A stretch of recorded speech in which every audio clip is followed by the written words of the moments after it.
Hi everybody, it's Roy here. I'm just in a very quick, really rough and ready video of my efforts to try and make basically a light shroud for this flextube dobsonian.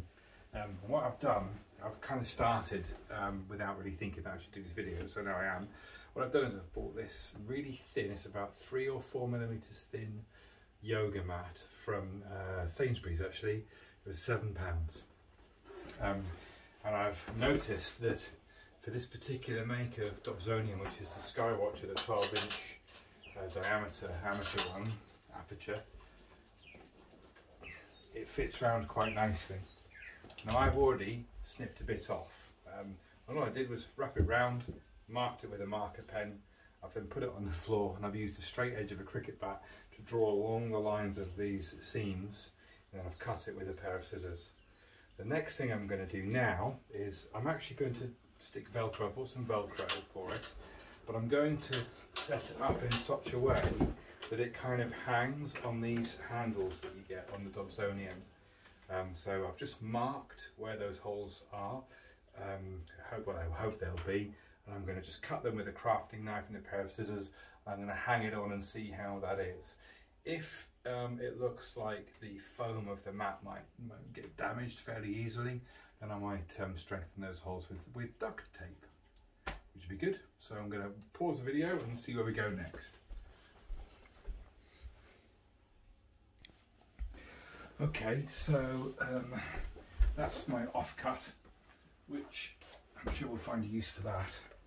Maybe some dew shields for a pair of binoculars or something.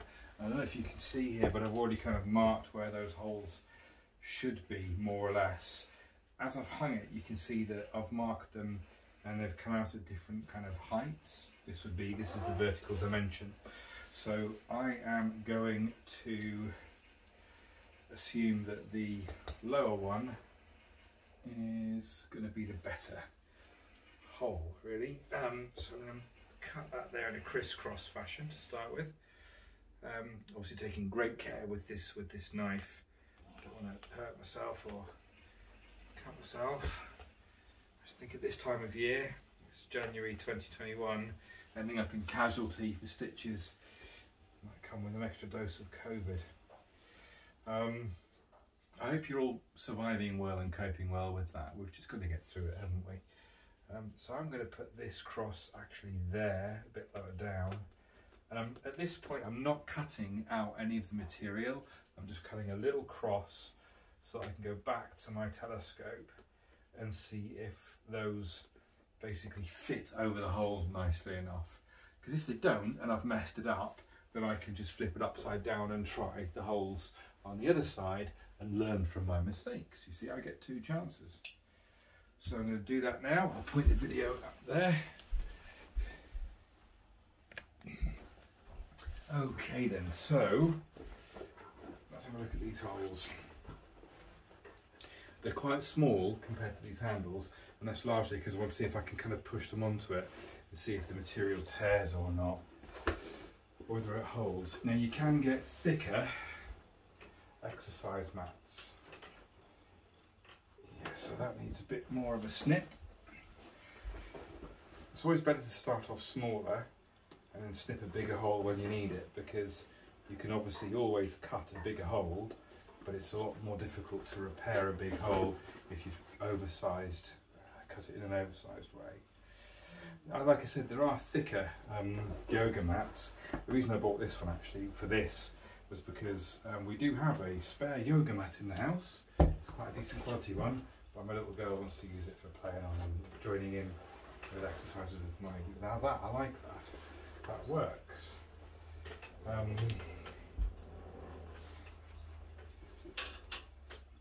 But it does occur to me that if this yoga mat looks like it's going to tear around these holes, and you know, duct tape doesn't reinforce it well enough, then doing exactly this thing with a thicker yoga mat might be a better idea, because then you get a bit more strength.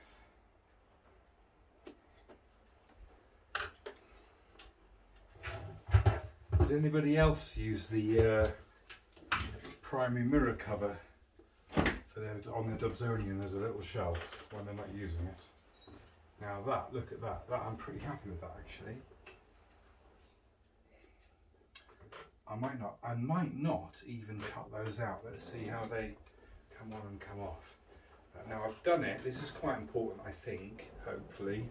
I've done it so that the seam, when I put the Velcro on, I've bought some sticky back heavy duty Velcro, has got a significant overlap, because obviously in the middle of the night you've got expansion and contraction of all kinds of materials as things get colder and hotter.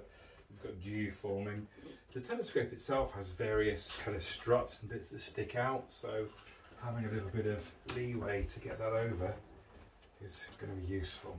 Now, I'm happy with that. Now, I've put the seam at the top largely because as I'm using the telescope, so I'm standing here and using the telescope, I can keep an eye on the seam should the Velcro come loose while I'm using it, really. That's it. So the next thing is I'm going to stick the Velcro on that. I'm not going to subject you to the whole process of that. I'll just show you before and after. Obviously I need to put the Velcro there and the Velcro strip there. I've got some extra wide Velcro and some thin Velcro. I might end up using both, but we will see. Let's see what happens next. Right, so the first bit of Velcro is on. So this is a crucial bit actually. What I want to do here, you can see that first bit of Velcro is there.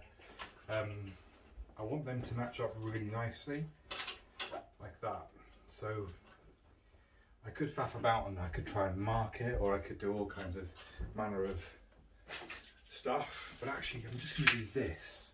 And I get the other side of the Velcro, gently, really loosely, put it on there, like that.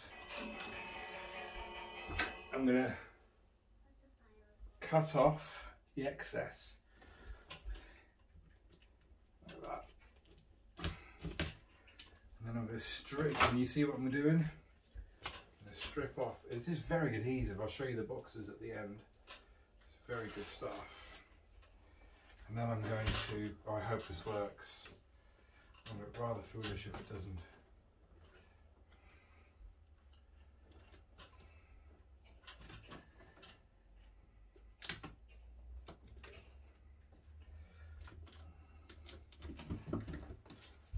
Now I'm going to pinch the inside of the bit that I've just loosely stuck on and hold it against the inner part of that Velcro.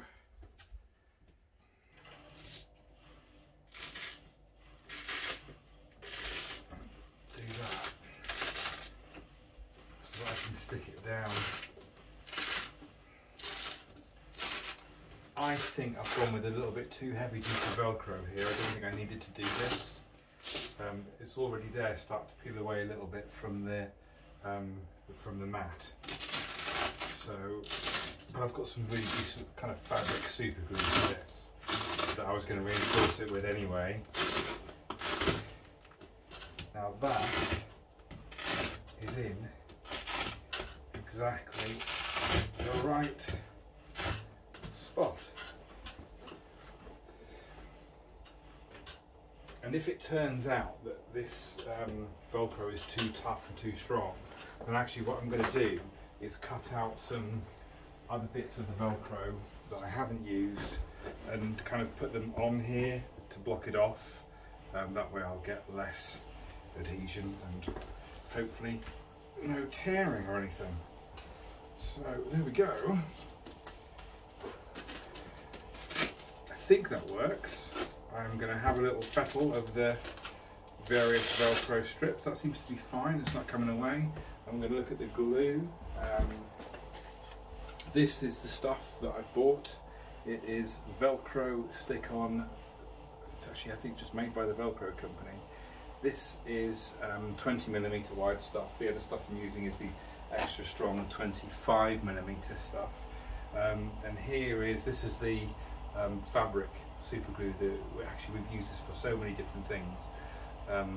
It's Gorilla contact adhesive for fabrics. So let's see how this works. See you in a bit. Okay, so moment of truth. Does it work? Can I put it on and take it off easily without, what I'm worried about is that when I pull the Velcro apart, the Velcro is going to stay stuck together, and actually I'm going to pull the felt off the back of the Velcro, the felt mat. This isn't felt, foam? It's foam, isn't it? But we'll see. This is the first go at this, so I think it's a good, in principle, idea. So at the minute, that hole there doesn't seem to be reinforced, need reinforcing. That one goes on there, that one goes on there.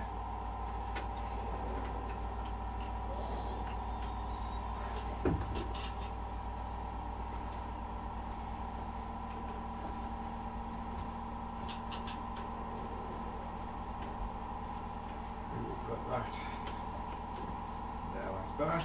It goes under the finder scope. It looks like they match up quite nicely. Actually, the thicker stuff might be better because there's a bit more room for making a mistake if need be. Now that looks fine. I mean, that looks like that's going to work. It's not collapsing into the telescope tube. Maybe a couple of millimetres on that side. Well, that's going to act as a fantastic dew shield and kind of shroud for light pollution. I think I'm going to trim that bit off. Don't think I need that. And if it does turn out that I've put too much of this on, then all I'm going to use is the remaining Velcro that I've got to cover some of these spots here. So I might just take this, leave the sticky back cover on it, put it on there, and then that way, rather than having one long strip, I'll effectively have 2 or 3 spots. But we'll see. I'll let you know how it goes. Thanks for watching.